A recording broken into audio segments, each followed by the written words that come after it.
कहानी बरगद का भूत। रात काफी बीत चुकी थी। एक बार फिर रमेश की पोस्टिंग रामनगर हो चुकी थी।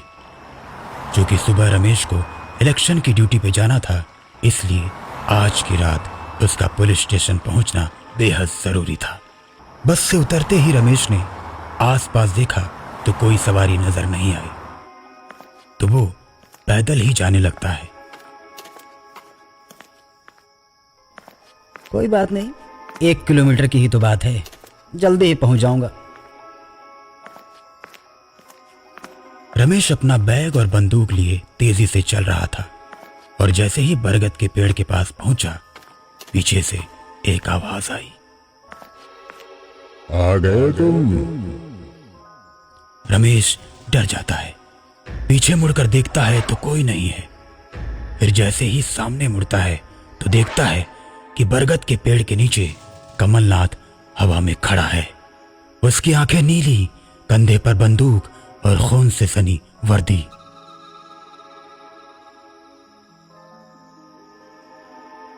आखिरकार तुम आ ही गए रमेश। मैं कब से इस घड़ी का इंतजार कर रहा था। अब मैं तुम्हें तुम्हारे कर्मों की सजा दूंगा। इतना कहकर कमलनाथ रमेश का गर्दन दबोच लेता है। रामनगर थाना पूरे प्रदेश में सबसे ज्यादा अपराधी पकड़ने के मामले में नंबर 1 है।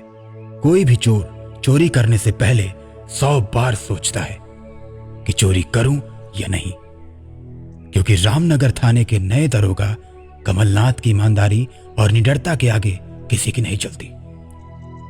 कमलनाथ ने एक बार किसी को पकड़ लिया तो उसका जेल से छूटना नामुमकिन है। कमलनाथ के आने से थाने के सभी पुलिस वालों की काली कमाई बंद हो चुकी है और अब सभी घूसखोर पुलिस वाले और अपराधियों की मीटिंग होने लगती है। यार, इस कमलनाथ ने जीना हराम कर रखा है। न खुद खाता है और न खाने देता है। भाई, हमारे बारे में भी सोचो।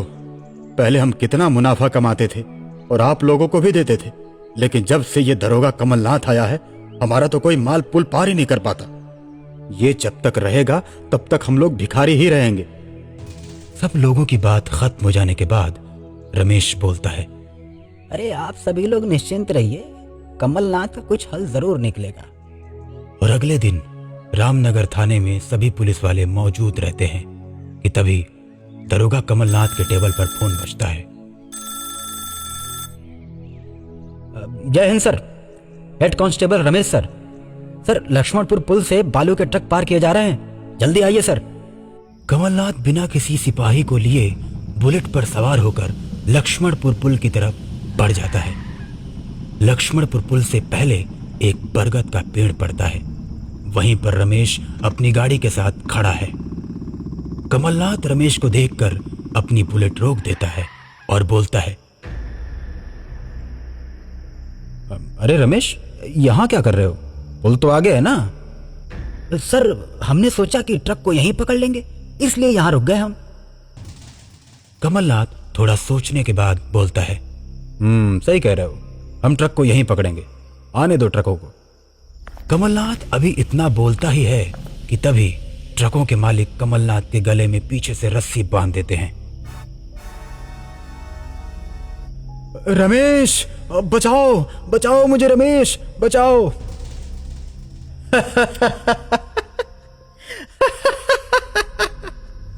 कमलनाथ, तूने हम सब के नाक में दम कर रखा था। न तू खुद खाता और न हमको खाने देता था, इसलिए हमने सोचा कि तुझे रास्ते से हटाना ही ठीक है। इतना कहकर रमेश और ट्रकों के मालिक कमलनाथ को बरगद के पेड़ से सटे खाई में उसकी मोटरसाइकिल के साथ फेंक देते हैं, जिससे कि ये एक एक्सीडेंट लगे। कमलनाथ के मरने के बाद जो दरोगा रामनगर थाने में आता है, वो रमेश और ट्रक मालिकों के साथ मिलकर खूब पैसा कमाता है। और कुछ दिन के बाद रमेश रामनगर से तबादला करवाकर दूसरे जिले चला जाता है और 2 साल के बाद आज फिर रमेश रामनगर थाने में दरोगा बनकर आ रहा है। बस से उतरने के बाद रात काफी हो जाने के कारण कोई भी सवारी नहीं मिलती, तो रमेश पैदल ही थाने जाने लगता है।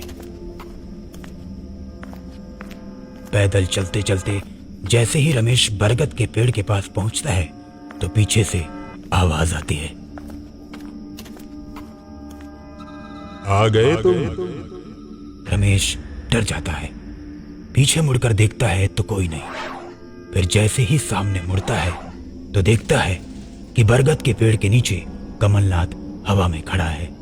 उसकी आंखें नीली, कंधे पर बंदूक और खून से सनी वर्दी।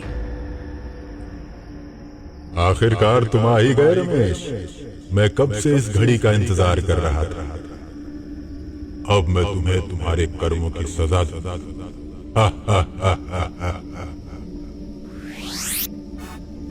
इतना कहकर कमलनाथ रमेश का गर्दन दबोच लेता है। रमेश कमलनाथ को देखकर डर जाता है। अरे सर, हमको माफ कर दो, मुझसे बहुत बड़ी गलती हो गई थी सर, मुझे छोड़ दो। तुमको कैसे छोड़ दूं? आज तो अपना बदला पूरा जरूर करूंगा। इतना कहकर कमलनाथ रमेश की गर्दन काटकर अलग कर देता है और उसे मार डालता है। उसके बाद रमेश का मोबाइल निकालकर रमेश की आवाज में ट्रक मालिकों को फोन करता है। अरे दोस्तों, मैं फिर आ गया। पैसे कमाने का समय आ गया है और अब तो मैं थाना इंचार्ज बन के आया हूँ। मिलना है तो जल्दी आओ बरगद के पेड़ के पास, वहीं पर मैं खड़ा हूँ। थोड़ी ही देर में ट्रक मालिक आते हैं और दोनों के आते ही कमलनाथ दोनों को दबोच लेता है और दोनों के गले में रस्सी डालकर उन्हें बरगद के पेड़ से लटका देता है, जिसके बाद धीरे धीरे तड़प तड़प कर दोनों की मौत हो जाती है।